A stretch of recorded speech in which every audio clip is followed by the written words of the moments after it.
This video is brought to you by the No Fear community. I'm a professor at MIT. I've been 35 years a professor in the US, in different places. Started at Northwestern University, went to Yale, and then now 16 or 17 years at MIT. And I'm teaching economics. I'm also a member of the Sloan School, which is the management school, so I teach or have historically taught about organizations, and which is one of the topics I'm interested in currently. I'm working on the financial crisis. Okay.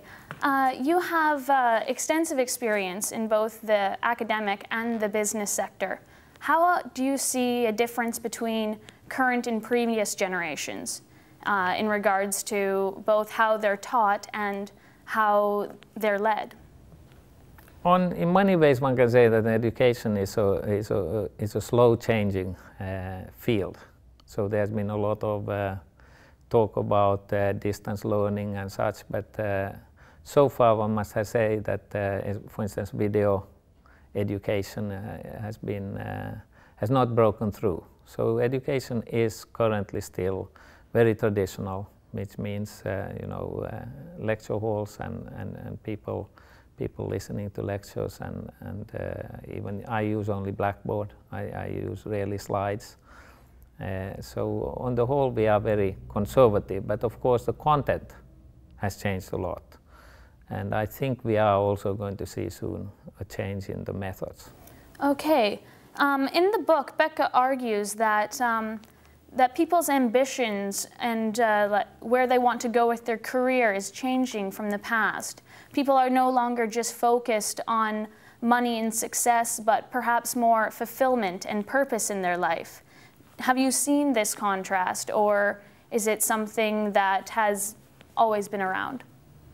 I mean, it depends on how you define purpose. I think this generation is in some ways both more challenged and both have more opportunities, in the sense that it's clear that they don't take a job and expect to just stay there for 25 years or until retirement or something like that.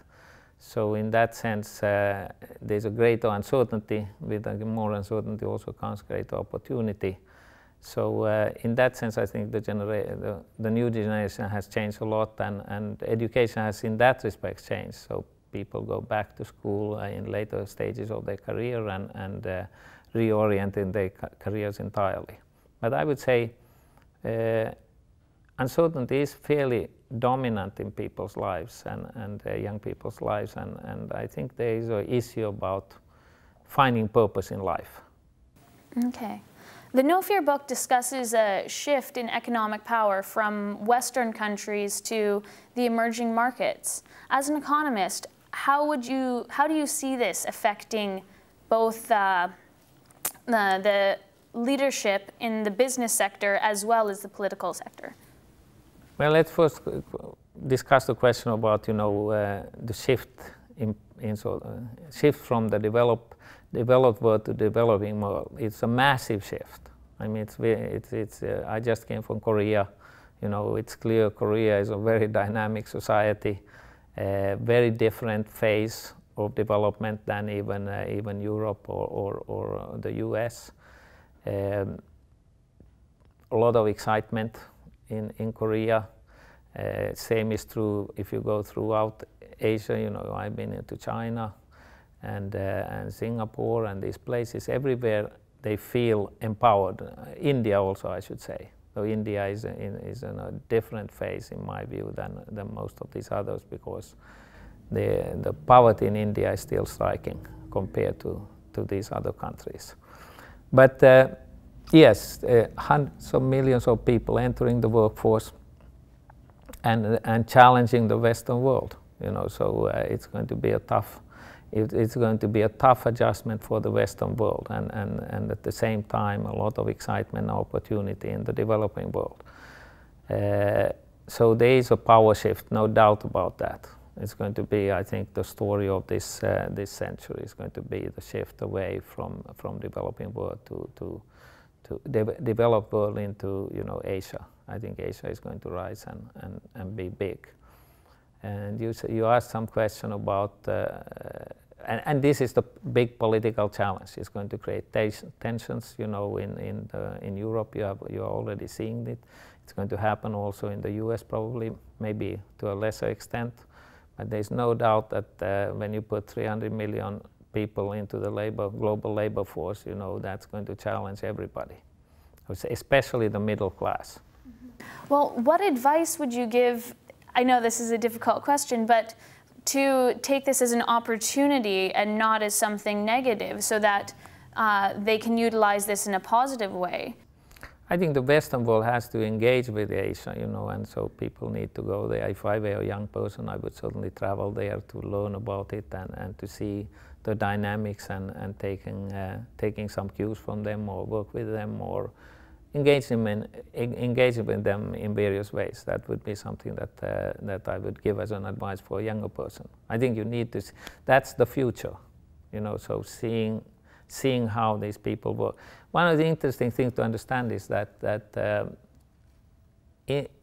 it's happening incredibly fast.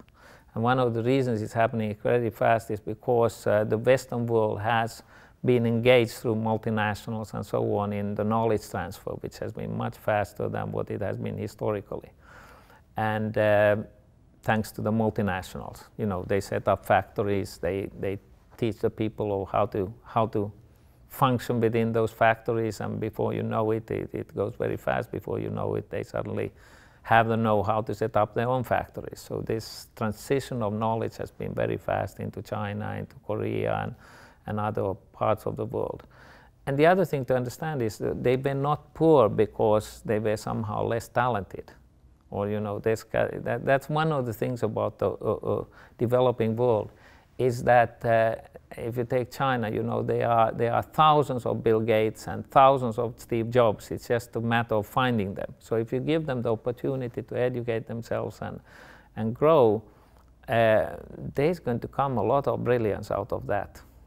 And so that's going to be different from the developing world, where if you fall behind in the developing world, you know, in Europe or US, you tend to have some problem. You know, there maybe you have a physical problem. You know, the opportunities have been there long. So if you sort of end up on the wrong side of society somehow, there's usually, it has to do with the fact that not because you didn't have the opportunity, but because something else hindered you. So it's a very different setup of why, if you compare a poor person in Europe versus a poor person in Asia, the poor person in Asia is more likely to be poor because hasn't been given the opportunities, but actually is potentially a very brilliant person.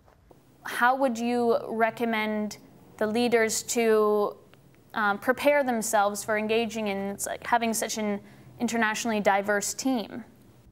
Oh, it's absolutely critical. You know, I'm thinking of Nokia, which I have been on the board of, and it has been a global company for a good many years now.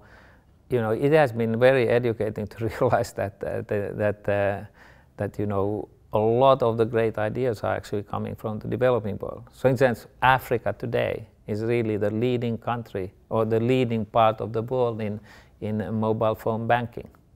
They are ahead of the curve relative to the rest of the world. And that's a pretty striking statement when you compare to the living standards in Africa and you know, the difficulties they have had. They're struggling, but still they are actually the ideal leaders when it comes to banking, electronic banking. If a leader needs to prepare for basically all these changes, what is the one piece of advice that you would give them, from both a business standpoint and an academic standpoint? I think leadership is always about defining the questions and defining the purpose of a corporation, of a person's life. You know, for me at least, as I've been aging, the question of purpose is increasingly big. So innovation and similar activities which we tend to associate with more freedom and so on, I think to some extent that's a misunderstanding. That is actually, you know, innovation is born out of constraints and challenges, and that's one of the things that the developing world has had has as an advantage. It's a more challenging place, and that brings about much more innovation in the end. So for a leader, the key thing to learn from this, in my view, is to somehow harness these forces and creating purpose and defining the questions that these people should be trying to solve. So leadership is a very scarce resource, because sort of coming up with a question or defining the goals for an organization or whatever, that's a very creative activity. But and that's why there are not that many leaders in the world. But the rest of the world, the rest of the people need that leadership in order to be stimulated to innovate and work in a purposeful way towards goals. Thank you very much.